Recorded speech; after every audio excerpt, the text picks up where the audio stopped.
Pues buenas tardes ya. Agradezco a la doctora Mara Medeiros por la presentación y por la invitación. Voy a hablar sobre lo que es, como nosotros vemos la disfunción vesical. En principio, bueno, empiezo con la disfunción vesical. Es un término utilizado para describir un patrón anormal de micción en niños. Alrededor del 40% de los niños menores de 5 años presentan este trastorno y la incontinencia urinaria es el síntoma predominante. Entonces se manifiestan ya sea como incontinencia urinaria diurna, incontinencia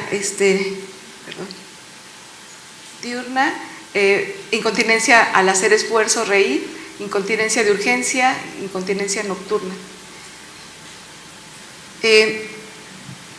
Es importante conocer cómo se lleva a cabo el vaciamiento vesical, cómo se integran los niveles de control de la micción.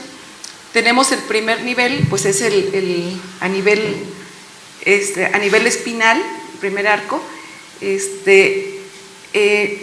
el cual se conecta con el resto de las fibras que vienen de tallo cerebral y corteza. Las fibras de tallo y corteza se encargan de dar la coordinación a estos núcleos que se encuentran a nivel espinal.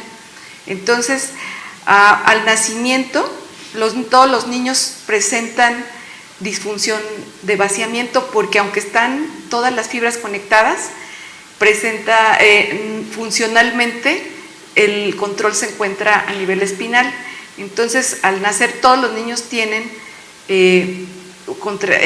incoordinación, que consiste en contractura de esfínteres y una hiperactividad vesical.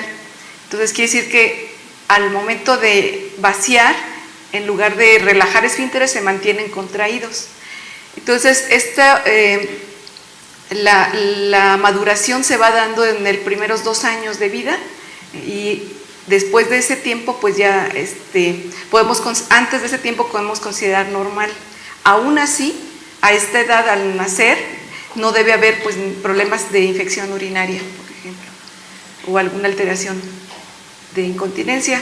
La micción normalmente, ya cuando se encuentra en situación ya de madurez, vemos que normalmente están cerrados los esfínteres, se llenan y al momento de vaciar se relajan los 2 esfínteres y vemos aquí el cuello vesical como si fuera un embudo y abierto el esfínter externo. Entonces es un flujo laminar, pero al final del vaciamiento empieza el cierre, entonces empieza contractura del periné y eso ocasiona un reflujo escaso de pipí, debe ser como del 1%, que en ocasiones cuando existen problemas de vaciamiento, pues puede ser un flujo turbulento desde aquí y una obstrucción también y una orina residual más importante, que también a este nivel tenemos bacterias, que se lleva bacterias hacia vejiga.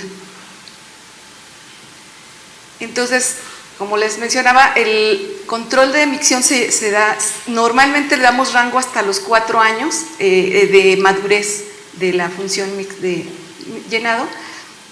Entonces, en los primeros meses podemos encontrar de 10 a 15 micciones porque al haber contractura de los esfínteres, esto provoca contractura también de la vejiga, o sea, una vejiga hiperactiva que desencadena vaciamientos.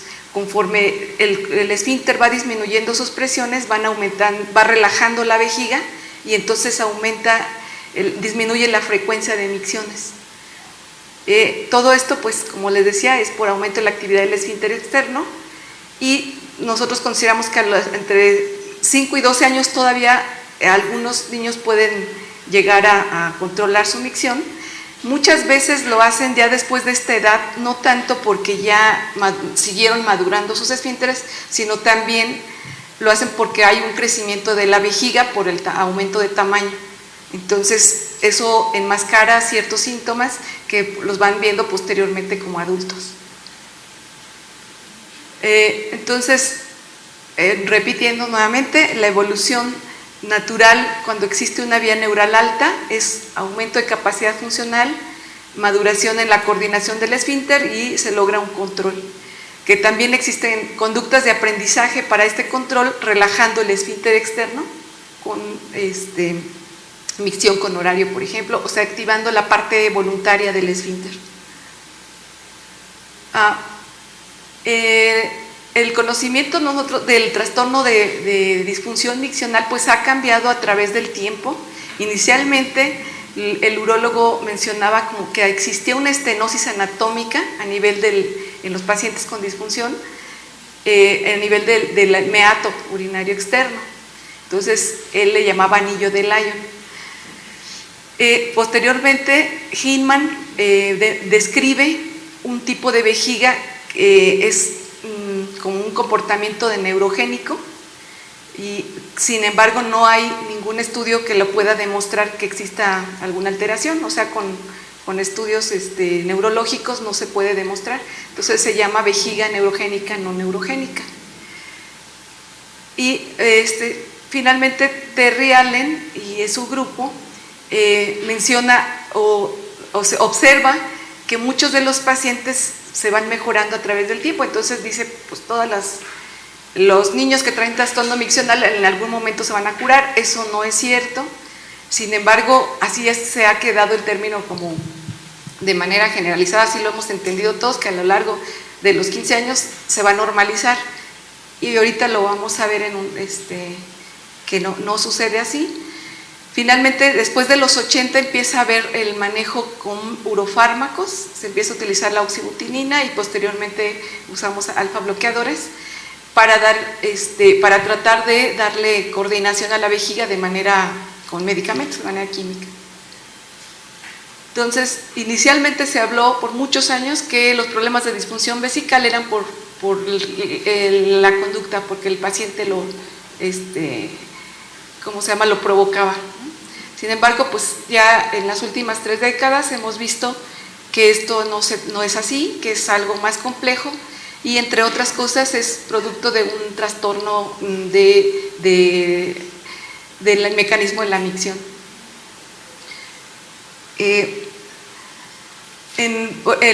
La Sociedad Internacional de Incontinencia denomina que después de los 5 años, si persiste un trastorno de vaciamiento, se le puede denominar incontinencia, ya sea de urgencia, se manifiesta como urgencia urinaria, estrés, incontinencia involuntaria, o cuando sucede pues de manera inadvertida, que también puede ser involuntaria. La Sociedad de Incontinencia también las causas las denomina como puramente vesicales, como el caso de la vejiga hiperactiva, o el aguantarse para miccionar, o la vejiga hipoactiva, o factores de piso pélvico como la disfunción miccional. Sin embargo, yo considero que incluso en los factores vesicales tiene que ver una disfunción del piso pélvico, aunque aquí digamos que la alteración neurogénica es menor el daño, y aquí sería como más severo. Y ahí puede ser parte reversible y acá no.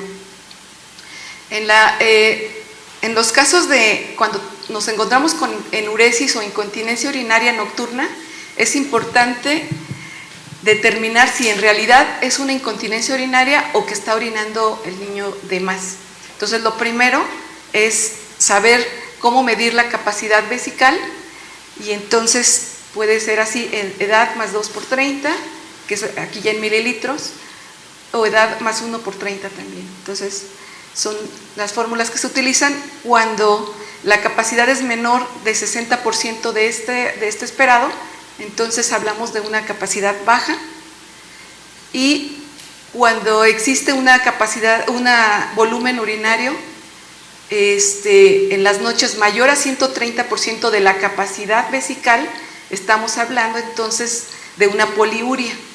Entonces, para saberlo, pues le pedimos a los padres que pesen la orina y que cuantifiquen cuánto miccionaron durante la noche los niños, para saber si en realidad se produjo mayor cantidad o lo que está pasando es que tiene un problema de función vesical.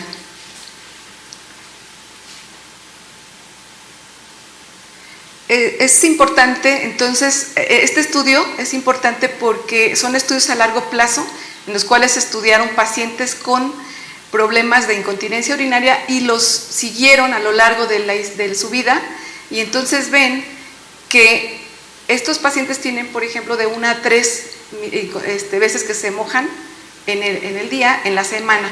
Estos tienen de 3 a 4 y estos es todo el tiempo. Todos los días se mojan. Entonces vemos que la tasa de resolución depende de la severidad del caso. Entonces, por eso no hay que esperarnos muchas veces a decir, bueno, se moja todos los días, pero se va a dejar de mojar algún tiempo. Pues casi muchos de ellos no se dejan de mojar. Sí existe un problema. En cambio, cuando existen menos, sí podemos dar una oportunidad con manejo médico y esperar a que disminuya. Pero después de la edad de 9 años, ya ya no va a mejorar, entonces tenemos que valorar el manejo. Entonces, ¿cómo se llama? Bueno, en el caso del síntoma de infección de vías urinarias se puede asociar a la incontinencia urinaria. La infección de vías urinarias pues no se produce como nos da, como una gripa o una diarrea o algo, que puede ser por algún virus o algo. Aquí es cuando se produce infección urinaria, generalmente pensamos que existe un problema de vaciamiento vesical, porque se produce solamente en menos del 2% al nacer y a lo largo de la vida es alrededor también en mujeres del 2%, en niños es menos, mucho menos. Entonces, si un niño tiene infección de vías urinarias, pues hay que estudiarlo, hay que ver por qué está produciendo la infección de vías urinarias. Y este síntoma en sí, la infección urinaria, ya forma parte de no solamente un problema de madurez, sino ya un problema de disfunción vesical, se puede considerar. Entonces sí, darle la importancia como una disfunción vesical. Entonces, en otras palabras, también podemos encontrar síntomas irritativos, como disuria, polaquiria y urgencia, y síntomas obstructivos. La presentación de uno u otro pues nos habla de la severidad del caso. Es muy importante entonces hacer un buen interrogatorio para saber qué tipo de manifestación, cómo se manifiesta su disfunción de vaciamiento, porque ello nos va a hablar de la severidad de los síntomas, y de eso también depende la rapidez con la que se actúe y se hagan los estudios diagnósticos. Entonces, no es esperar, si tiene ya problemas de disfunción de vaciamiento, esto es algo que veíamos, es ya tipo de un problema un poquito más neurogénico y hay que solicitar estudios. Si existe infección urinaria y sobre todo con fiebre, pues hay que estudiarlo porque se considera un problema de disfunción vesical más que de una vejiga hiperactiva solamente leve. La constipación se asocia tanto a la vejiga hiperactiva como a la disfunción vesical en un gran número, de mayor intensidad, pero en sí en los dos tipos de patología encontramos la disfunción. Parte es porque el control de la defecación la está dando los mismos nervios que vienen a la vejiga. Entonces, si existe un problema de conexión neurológica, pues obviamente si son la misma inervación, pues va a afectar a los dos, aunque clínicamente lo que hemos visto es que no afectan de la misma intensidad. Lo que sí es que una vez que se presenta constipación es importante manejarla. Afortunadamente, la mayoría de los casos mejoran con manejo médico. Es importante manejarla porque no solamente es el problema funcional, sino anatómicamente desplazan a la vejiga y también alteran aún más el vaciamiento vesical. Entonces, bueno, ¿quién debe ver este tipo de casos? Pues desde el médico general, el pediatra, el primer médico que se enfrente a un paciente con problemas de vaciamiento, pues tiene que tener como por lo menos acceso a ultrasonido renal para ver. En el ultrasonido renal nos importa ver no solamente si existe dilatación de las vías urinarias, sino también cómo es la ecogenicidad del parénquima. Si la ecogenicidad es aumentada, o sea que el parénquima se vea claro, estamos hablando de un proceso obstructivo, aunque sea funcional, no está dejando vaciar bien a la vejiga. Si encontramos pirámides también prominentes que encontramos en los niños de pequeños, si lo encontramos a mayor edad, son datos de que está habiendo cierta obstrucción a la eliminación de las vías urinarias. Entonces, son datos que nos deben hacer ver. Aparte, el ultrasonido se pide tanto renal como vesical para ver también cómo es el vaciamiento vesical, cuánta orina residual está quedando y el grosor de la vejiga. Entonces, son datos importantes, por lo menos que debemos tener asociados a un examen de orina y urocultivo. Si encontramos alguna alteración o si los síntomas que tiene son los síntomas más severos, como de obstructivos, podemos pedir entonces un cistograma miccional, por lo menos, si no es que de preferencia acompañado con un estudio de urodinamia. La importancia del estudio de urodinamia es porque la hiperactividad vesical o todas estas alteraciones van a ocasionar aumento de la presión intravesical. O sea, tanto en la vejiga hiperactiva como en la disfunción vesical, cuando existe contractura de esfínteres importante, ocasiona elevación de la presión vesical. Si la presión vesical se eleva arriba de 20 centímetros de agua, ya dificulta el vaciamiento. No altera a llegar a insuficiencia renal, pero sí altera funciones como acidificación urinaria, entonces podemos tenerla asociada a acidosis tubular renal o también incluso a litiasis.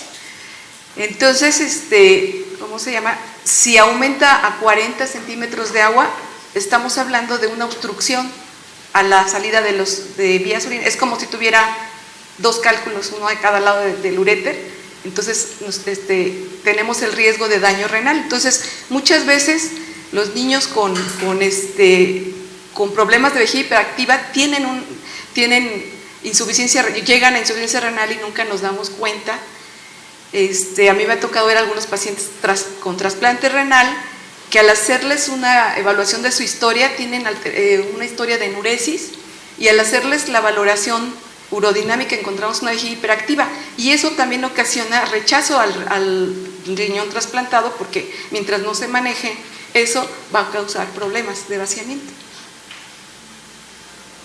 Entonces, ¿tiene relevancia? Pues sí, porque veíamos que a largo plazo vemos adultos con trastornos en vías urinarias bajas que se nos pasaron a la evaluación, porque vimos que ya no se mojan, pero no sabemos si en realidad es porque creció la vejiga, pero persisten ciertas presiones altas. Puede haber factores congénitos,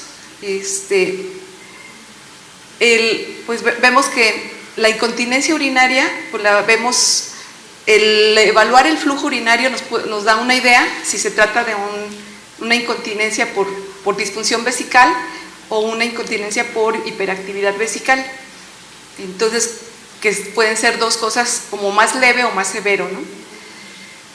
Entonces, y finalmente, pues la afectación que esto causa a la función renal, como ya les mencionaba, que pueden estar asociada a insuficiencia renal, a baja de peso, cuando un paciente tiene bajo peso o baja ganancia de peso, pues dentro de los protocolos es estudiar si existen malformaciones, pero no solamente como un ultrasonido o algo, sí valdría la pena incluso hacer una urodinamia para descartar presiones altas de vejiga que no se detectan así como. En ocasiones sí se ve dilatado el riñón por ultrasonido, pero no siempre. Y entonces, bueno, podemos encontrar también problemas neurogénicos de vejiga, por eso es importante pues tomarla en cuenta la disfunción, y problemas congénitos como el reflujo vesicureteral. Entonces, disfunción vesical, para fines prácticos, si persiste, si hay una incontinencia urinaria o si hay infecciones urinarias, hay que pensar en una disfunción vesical.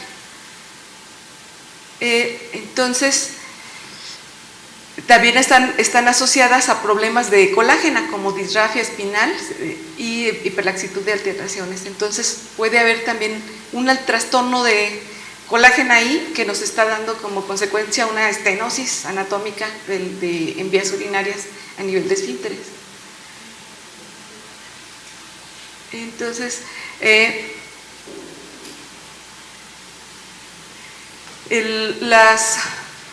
La disfunción miccional, como les decía, se va a manifestar clínicamente. Dentro de los signos su micción es con un flujo bajo, o también puede tener un flujo en pausas.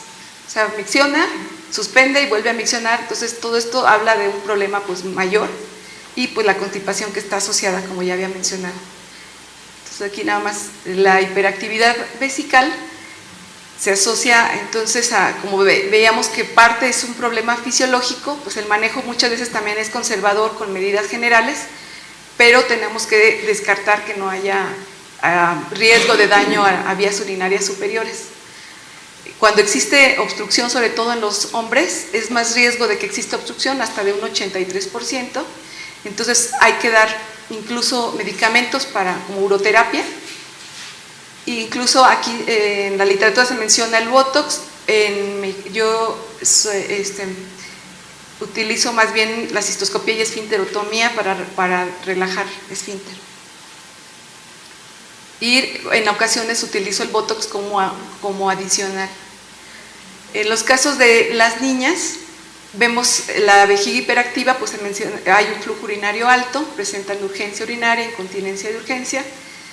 Y bueno, aquí pues lo que se hace énfasis, como es un problema que parte es funcional, pues hay que dar apoyo, tanto el conocimiento tanto de la mamá como del niño, de la niña, para que exista la estimulación del vaciamiento vesical, como es la micción con horario, por la relajación, y eso en parte ayuda a mejorar la disfunción de esfínteres, aunque sí debe ser un tratamiento intensivo. O sea, si un día lo hace y otro día no, pues eso no le funciona. Tiene que ser todo el tiempo de hacer sus ejercicios vesicales, para que podamos considerarlos como tratamiento.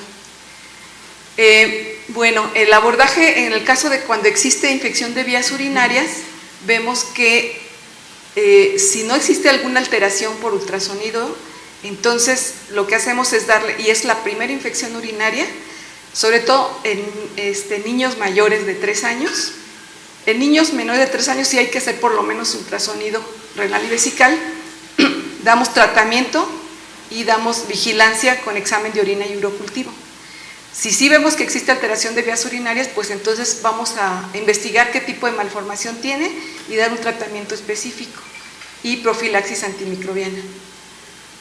Entonces, repito, en caso de infección, en el caso de si ya las infecciones son recurrentes, entonces vamos a ver si existen alteraciones. Si no existen alteraciones anatómicas, pues nada más se da profilaxis por 4 semanas y medidas generales, si los estudios están normales.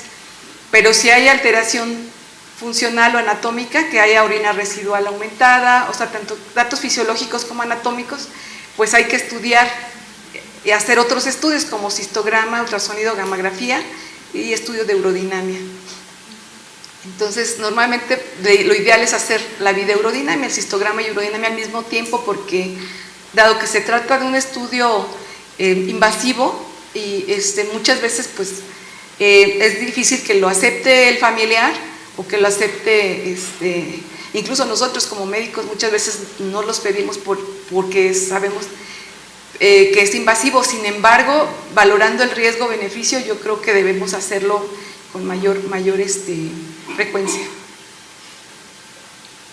Okay, entonces, nada más para ver un equipo de urodinamia, y que normalmente pues, debe ser en una sala de rayos X en donde podamos hacer también el otro estudio. Entonces, cuando se presenta infección de urinaria, sabemos que en el 25% de las causas de infección pueden ser debidas a reflujo. El reflujo sabemos que existen varios grados, de acuerdo a la clasificación internacional, del 1 al 5, y el tratamiento de acuerdo a los grados es, en general, se había pensado grados 1 y 2, tratamiento conservador. Esto ha cambiado un poco porque si existe ya infección con fiebre y reflujo, se está viendo la posibilidad de manejarlo también tempranamente, porque está causando, a pesar de darle profilaxis y que salga negativo el estudio de orina, la incidencia de cicatrices renales persiste elevada. Entonces, más vale darle tratamiento un poco más agresivo, aún siendo reflujos grado 1, a manejar sobre todo el vaciamiento vesical. En los reflujos grado 3 y algunos grado 4, el tratamiento puede ser quirúrgico, pero endoscópico. Yo considero más que laparoscópico, que se está utilizando la laparoscopía en algunos de estos tipos de reflujo. Yo no estoy de acuerdo. Yo creo que con una buena aplicación, al entrenarse en aplicación bien de macroplastic o del silicón y a dar un seguimiento con gammagrafía antes y después, podemos evitar una cirugía grande. La convertimos a una cirugía endoscópica, pero manejando la disfunción vesical. Entonces, un reflujo o cuando tiene infección urinaria es porque tiene un trastorno de vaciamiento vesical. Entonces, estos casos deben ser siempre evaluados con urodinamia para ver el vaciamiento vesical y darle manejo al vaciamiento. Ya en los casos de cuando no existe o que existe menos de 5% de función renal, pues está indicada la nefrectomía. Existen otros reflujos, bueno, aquí es para ver la técnica de inyección, que realmente es muy noble, la inyección en este punto nada más, y que sí, con esto le damos resistencia al meato, ¿cómo se llama? Y se evita pues una cirugía grande. La cirugía laparoscópica yo la indicaría en estos casos, en el caso que exista reflujos severos y que necesite reimplante. Entonces sí estaría indicado hacer un reimplante, porque como para estos casos tan severos, el abordaje es abriendo cavidad abdominal. Entonces el abrir cavidad abdominal pone en riesgo al paciente, pues sobre todo de bridas intestinales. Entonces sería de los casos en los cuales yo indicaría hacer un acceso combinado laparoscópico y abierto para no entrar a cavidad abdominal y hacer un reimplante y un recorte ureteral adecuado. De hecho, esta cirugía en estos casos de reflujos tan severos, hemos visto neonatos que nacen con reflujos severos. La indicación sería operarlos desde neonato, porque en ocasiones vienen con insuficiencia renal y al hacer el reimplante mejora la función renal. Entonces, o si los dejamos solamente con una derivación y con reflujo, es muy peligroso. Nosotros, de hecho, ya ahorita no traigo los datos, pero hicimos una valoración, por ejemplo, en los niños con plum belly, que tenían reflujo, y los que tenían obstrucción, y los que tuvieron más daño son los que tenían reflujo. Entonces lo que vemos es que el dejarlos con el reflujo, aunque se les esté dando profilaxis, predispone a daño renal, que se vayan a daño renal. A veces lo vemos inicialmente solamente con alteraciones de otras funciones como acidosis tubular renal. Pero entonces sí es como una urgencia, de las pocas urgencias urológicas, un reflujo severo. Si lo detectamos desde el nacimiento, es hacer un reimplante y sí evaluar la vejiga, qué es lo que se va a hacer con ella, pero de entrada no dejarlo como reflujo. Otras causas de infección urinaria es el ureterocele.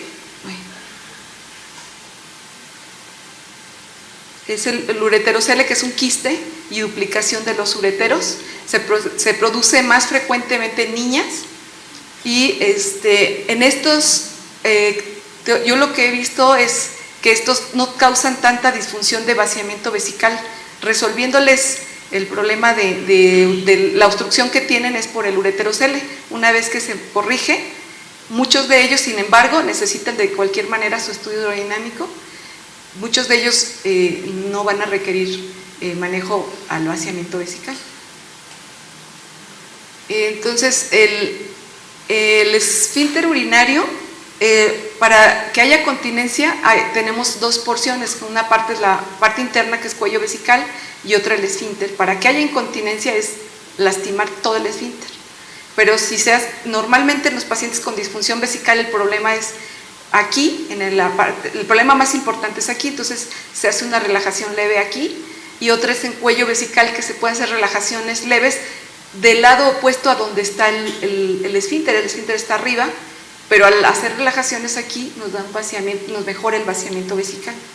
Entonces le tienen muchos miedo en hacer este tipo de cirugías porque creen que quedan incontinentes, pero no hay incontinencia, es muy segura y el beneficio lo vemos inmediatamente. Entonces el ultrasonido prenatal pues es importante también, que sobre todo nos detecta pacientes con lesiones severas como valvas de uretra posterior, las cuales podemos manejarlas desde la etapa de recién nacido, y desde esta etapa se maneja la vejiga, se le realiza su esfinterotomía para cuidar la función del riñón. Aquí les presento un estudio que realizamos en el hospital con pacientes, 18 pacientes con problemas de infección de vías urinarias, a los cuales se les hizo esfinterotomía, y vemos los síntomas, cómo mejoraron pre y postoperatorios. Este trabajo se publicó en el boletín del Colegio Mexicano de Urología y también recibió un premio del Congreso en esa época por este procedimiento. Y vemos que hubo también disminución de la orina residual. Incluso en esta ocasión hicimos solamente esfínter externo. Tenemos, posiblemente pronto hagamos la publicación ya con manejo a los dos esfínteres. Y tenemos, a nivel viendo los perfiles de presión uretral, pues no se afectaron en realidad, no hubo cambios, diferencias significativas en cuanto a la presión del esfínter, como el riesgo de incontinencia. Otros ejemplos en los cuales es importante son las vejigas neurogénicas, en las cuales sabemos que existe una disfunción de vaciamiento. La esfinterotomía en ellos puede corregir el vaciamiento y el reflujo, como vieron, es el mismo caso después de esfinterotomía. Entonces, yo a partir de utilizar esfinterotomías vi menos posibilidad de hacer aumentos vesicales. Se me disminuyó mucho porque empezaron a mejorar el vaciamiento vesical. Las valvas de uretra posterior, como ya les había mencionado, es la patología más severa de vías urinarias obstructiva en vías urinarias inferiores, y esta se asocia tanto, es un problema anatómico como un problema funcional. Entonces existe un repliegue valvular que causa obstrucción a la salida de la orina, aquí lo vemos, pero también existe, como parte de esta alteración, existe una disfunción de vaciamiento. Entonces, si solamente hacemos el corte del esfínter y no manejamos la disfunción vesical, estamos manejando incompletamente este paciente. Y aquí vemos 75 pacientes ahí en el hospital infantil con diagnóstico de insuficiencia renal, que al momento que los detectamos, en etapas tempranas, la mayoría tenía insuficiencia renal. En etapas tardías, muchos tenían mejores, quiere decir que tal vez estas eran menos severas. Pero también pensamos, de estos, ¿cuántos, si se hubieran detectado antes, hubiéramos podido evitar la insuficiencia renal? Bueno, pues es todo. No sé.